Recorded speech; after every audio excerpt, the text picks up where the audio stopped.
supermarkt handhaaft nieuwe regels alcoholleeftijd. De burgemeester heeft vraagtekens bij gemeentekwekerijen. Het is vandaag 14 januari, dit is het Pelemaasjournaal. Inmiddels is het bekend. Sinds 1 januari 2014 mag je alcohol kopen als je 18 jaar of ouder bent. De verkoop van alcohol aan personen onder de 18 jaar is verboden. In de media is er al het nodige over te doen geweest. De eerste lokpubers zijn al ingezet om te onderzoeken of horecagelegenheden de nieuwe regels naleven. Maar ook de supermarkten moeten natuurlijk de regelgeving handhaven. En dat gebeurt voornamelijk aan de kassa. Ja, bij cashiers ligt natuurlijk de druk het grootst, want hun moeten uiteindelijk die controle doen. Ze hebben daar wat hulpmiddelen, zo gauw ze alcohol verkopen. Dus er wordt een product gescand, krijgen ze al een schermpje op de kassa, zodat ze weten dat ze moeten controleren. En dan moeten ze naar het legitimatiebewijs vragen. En dan moeten ze inderdaad 18 zijn om het uiteindelijk mee te mogen nemen.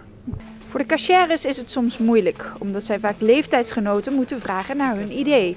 Maar daarnaast mogen zij ook geen alcohol meegeven aan iemand die ouder is dan 18, die met een persoon die jonger is dan 18 aan de kassa staat. En waarvan het aannemelijk is dat hij of zij gebruik zal maken van deze alcohol. Zo mag een volwassene geen kratje bier of fles wijn kopen zodra zoon of dochter meegaat. Een lastige regel voor de cashiers. Omdat het nou allemaal weer wat nieuwer is en wat aangescherpt wordt, moeten we natuurlijk daar heel erg op letten dat we daar geen conflicten in de winkel krijgen. Dus we hopen zo snel mogelijk, ook mede door deze publiciteit geholpen te worden, dat het dadelijk een gewoonte is en dat de mensen zich ervan bewust zijn als ze hun zoon of dochter meenemen die nog onder de 18 is, dat ze dan ook geen alcohol mogen kopen. Betekent het dan dat zoon of dochter gewoon even buiten de supermarkt moet gaan staan? Of? Dat is het makkelijkste, dat hij gewoon even in de auto blijft zitten. Maar op het moment van afrekenen en eigenlijk al tijdens het winkelen is het eigenlijk niet wenselijk dat hij erbij is. Want dat levert het probleem op van het niet meegeven. Afgelopen week nog kreeg een moeder in Deventer geen bier mee bij de supermarkt omdat zij met haar zoon van 16 aan de kassa stond. In principe geldt dit dus in iedere supermarkt. Een regel die voor de klanten moeilijk te begrijpen is. Ja, nou, ik heb het gelezen in de krant inderdaad en ik vind het wel heel bijzonder, moet ik zeggen. Ik denk als ik erbij ben en niemand kan aan mijn hoofd zien of dat ik dat voor eigen gebruik heb of wat dan ook. Dus ja, dat vind ik vreemd, dat ik het dan met mijn kind ook niet mag kopen. Nou, dat vind ik een beetje belachelijk. De ouderen, zeg maar, die dan de alcohol koopt, die zal, ja, ik denk toch wel voor zichzelf zijn. En niet voor de kinderen die erbij zijn.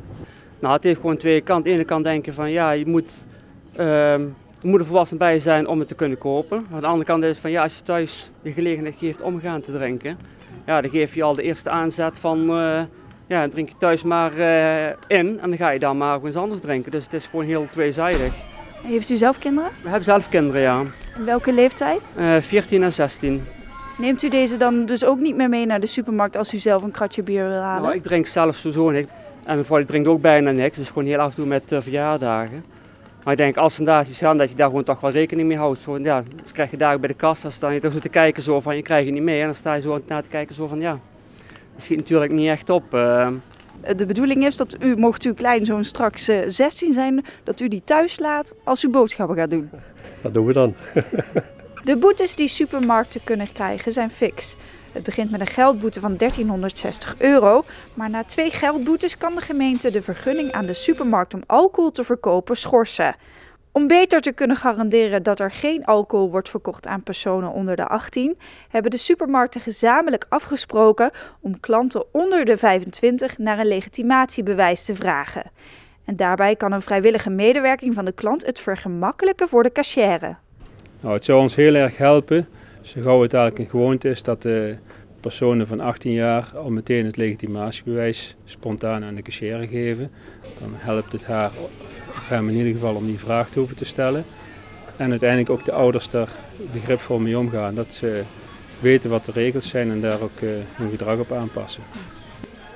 De controle op handhaving van de regels wordt door de gemeente gedaan.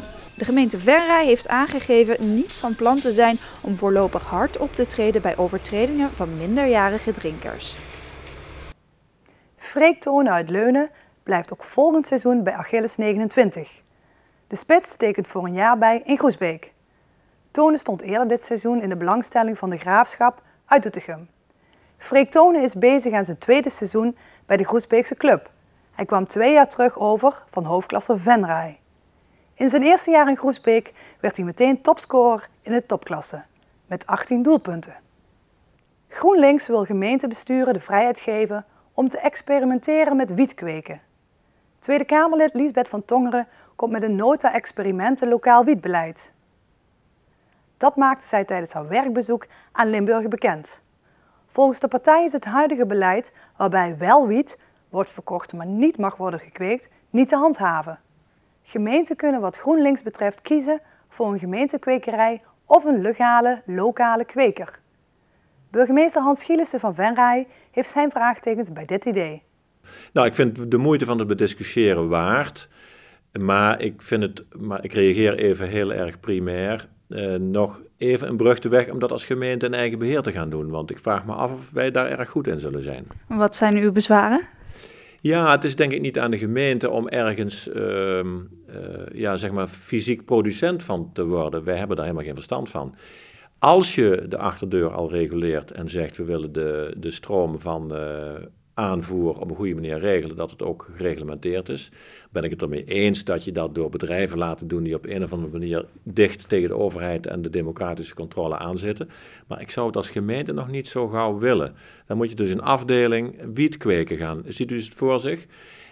Daar ben ik nog niet aan toe. Sinds de invoering van de wietpas is de gemeente de controle kwijtgeraakt over de in de coffeeshops gereguleerde en gedoogde drugshandel. Hoe het er dan op dit moment voor staat in Venray, weet de gemeente niet precies. Het is op dit moment qua meldingen wel veel rustiger dan 1,5 jaar geleden. Maar dat wil niet zeggen dat er zich niets meer voltrekt en dat we ons geen zorgen meer hoeven te maken.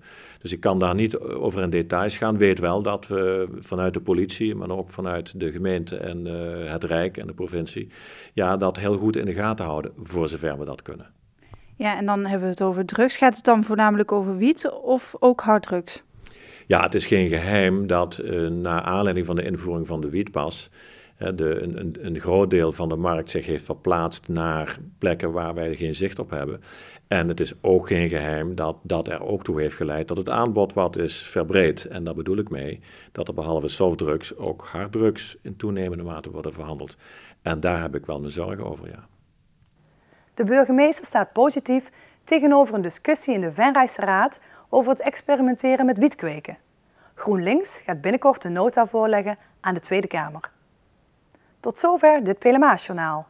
Tips kunt u mailen naar de redactie. Deze uitzending wordt herhaald tot en met woensdag 6 uur. Morgenavond is er een herhaling te zien van de Venrayse ondernemersprijzen. Weer of geen weer, bij ons is het altijd vakantieweer. Aankomende nacht zijn er brede opklaringen en wolkenvelden. Het koelt af tot 1 graad. En morgenochtend verloopt het droog. In de middag neemt de bewolking toe en ontstaan er perioden met regen. Het wordt zo'n 7 graden. Dankjewel voor het kijken en heel graag tot morgen.